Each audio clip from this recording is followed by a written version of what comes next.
Hello everyone, hope you all are doing well. So जी, आज मैं आ गई हूँ फिर से एक नए व्लॉग के साथ। और यार मज़े की बात बताऊँ, मज़े की बात तो नहीं, एक बुरी बात बताऊँ, वो ये है कि आजकल पता नहीं क्यों मैं फिर से बड़ी लेज़ी हो गई हूँ। बस मेरा दिल नहीं करता कि मतलब मैं ऐसे बैठ के वॉइस ओवर करूँ, ये करूँ वो करूँ।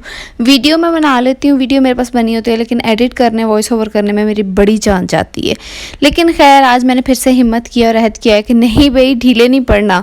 तो बस यहाँ पे आज मैंने फिर से व्लॉग एडिट किया है। व्लॉग शुरू हो रहा है सुबह सुबह के टाइम से। सबसे पहले सुबह उठते मैंने अपने फादर इन लॉ की जो मेडिसिन थी वो सेट कर दी थी दोबारा से, क्योंकि मेडिसिन मेरी मदर इन लॉ देती हैं अब, और बस मैं उन्हें इस तरह से डिब्बियों में डाल देती हूँ। उसके बाद मेरी आदत है कि मैं नाश्ता अपना बना लेती हूँ और बना के ठंडा करती हूँ, क्योंकि मुझे होता है कि मैं किचन साफ़ करके निकलूँ, और ताकि ना मेरे सर पे टेंशन ना रहे नाश्ता करते हुए कि अभी किचन साफ़ करना है। उसके बाद मैं आ गई थी किचन में। आज हमारे घर बन रही थी तोरियाँ, वो इसलिए क्योंकि मेरी नंद आई हुई थी और सबको हुआ था फ्लू। तो मेरी मदर इन लॉ वगैरह सब कहते हैं कि आज कुछ सब्ज़ी वगैरह बनाते हैं। और तोरियाँ बनाने के ना दो ही असूल है, एक तो तोरियों में नमक मिर्च बहुत कम हो और दूसरा घी बहुत कम हो। इन दोनों में से कोई एक चीज़ या दोनों चीज़ें भी ज़्यादा हो जाए ना तो बहुत बुरी लगती हैं तोरियाँ। तो बस यहाँ पे तोरियाँ बन रही थी, तो जितनी देर में तोरियाँ बनी हैं उसके बाद ना शाम में यहाँ पे आ गई थी मैं मम्मा लोगों की तरफ, क्योंकि मेरी सिस्टर को भी बुखार था और जो छोटी सिस्टर है वो उस पर स्टडी का भी काफ़ी बर्डन होता है, तो मम्मा से इतना काम नहीं होता। मैंने कहा चलें थोड़ी बहुत हेल्प करवा देते हैं, ज़्यादा तो नहीं, क्योंकि बीच में मीरा उठ जाती है तो मुझसे इतना हेल्प कराई नहीं जाती, इतना काम कि मैं अपने घर को भी मैनेज करूँ और उधर जाके भी हेल्प कराऊँ। तो बस यहाँ पे थोड़ा बहुत काम मैं कभी कभी साथ करवा ही देती होती हूँ। तो बस यहाँ पे मैंने इनका जो सामान वगैरह था वो डलवाया, कुछ चीज़ें ठीक करने वाली थी वो ठीक किया। और यार प्लीज़, जब भी कोई भी आप में से भी ना घी ऑयल वगैरह डाला करो ना अपनी बोतलों में, तो प्लीज़ इन्हें अच्छी तरह से वॉश करके फिर ड्राई करके रखा करो, नहीं तो वो चिपचिपी सी बोतलें बहुत बुरी लगती हैं।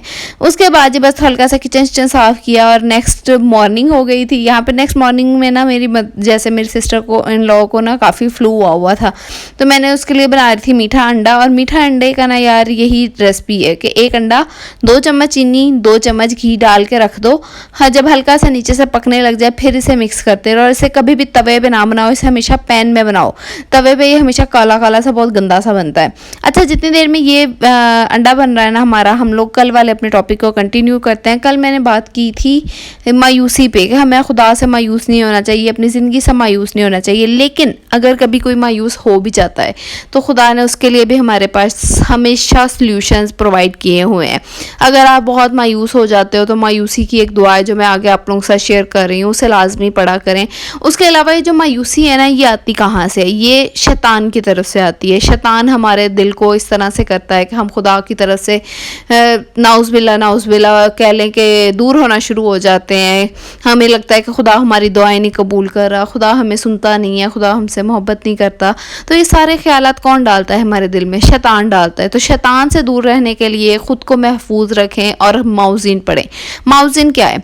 माउज़ीन वो चीज़ है जो हुज़ूर पाक सल्लल्लाहु अलैहि वसल्लम पर जादू की काट के लिए जो है ना वो नाजिल की गई थी। तो माउज़ीन में क्या है कि आप लोगों ने आखिरी 2 कुल पढ़ने हैं, आयतल कुर्सी पढ़नी है 11-11 मरतबा ना, ये तीनों चीज़ें पढ़ के तो खुद पे फूंक मार लेनी है। और उसके अलावा जो है डिप्रेशन, एंग्जाइटी और इन सारी चीज़ों के लिए, मायूसी वगैरह के लिए ये दुआ है, ये आपने पढ़नी है। ये 2 चीज़ें आप पढ़ना शुरू कर देना, मैं कहती हूँ आप यकीन करें आपकी ज़िंदगी बदल जाएगी। आप लोग मायूसी से निकल आएंगे, आप लोगों को ना दिल को एक सुकून हो जाएगा। तो बस आज ही से हर वो इंसान जो डिप्रेशन में, उसने ये ट्राई लाजमी करना है। उसके बाद जी हम लोगों ने, आज हमारा कोई माइंड था थोड़ा स्पा डे करने का, तो यहाँ पे मेरी सिस्टर इन लॉ लगा रही थी ब्लीच। तो उसके बाद हम लोगों ने थोड़ा सा स्क्रबिंग वगैरह करवानी थी हाथों पैरों की। तो खुद हाथों पैरों की स्क्रबिंग करो ना तो इतना इंसान डिटेल में नहीं कर पाता, तो हमने सोचा कि चले हेल्पर से करा लेते हैं। मैं और मेरी सिस्टर ब्लीच नहीं लगाती, तो हम लोगों ने स्क्रबिंग करना शुरू कर दी थी और मेरी सिस्टर इन लॉ ने उतनी देर ब्लीच लगा ली थी। अच्छा, स्क्रबिंग अब हम कर किस चीज़ की रहे थे? ये जो है ना, आप सबको तो इतना पता ही है कि मेरा एक ब्रांड है BUY बाय जी ऑर्गेनिक्स इंस्टाग्राम पे, ठीक है। तो उसके लिए मैं ना कुछ face mask, body mask, scrubs, ये सारी चीज़ें जो है ना वो बना रही हूँ। तो यहाँ पे बस मैं सैम्पल्स रेडी कर रही थी कि अगर मैं ये क्वांटिटी और ये चीज़ें डाल के बनाती हूँ चीज़ें तो उनके क्या रिजल्ट आते हैं। सकते हैं। तो बस यही चीज़ें वगैरह वो मैंने रेडी की, उन्हें किया, और ताकि इनके फाइनल रिजल्ट्स मेरे सामने आ सकें कि किस तरह से हो सकते हैं।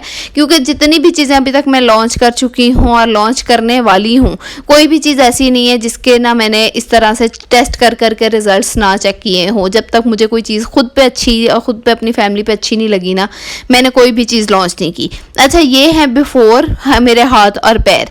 यहाँ पे एक स्क्रब है और एक मास्क है। ये फेस बॉडी हर चीज़ के लिए मैं टेस्ट कर रही हूँ। तो यहाँ पे बस मैंने जो है ना वो हेल्पर से अच्छी तरह से स्क्रबिंग वगैरह करवाई, मास्क वगैरह लगवाया, तो ताकि ना मुझे ना इनके रिजल्ट्स फाइनल पता चल सके। और मेरी सिस्टर और मेरे सिस्टर इन लॉ तीनों की स्किन ना डिफरेंट टाइप की है, तो इसीलिए मैंने तीनों पे अप्लाई किया ताकि सबका रिजल्ट्स पता चल सके।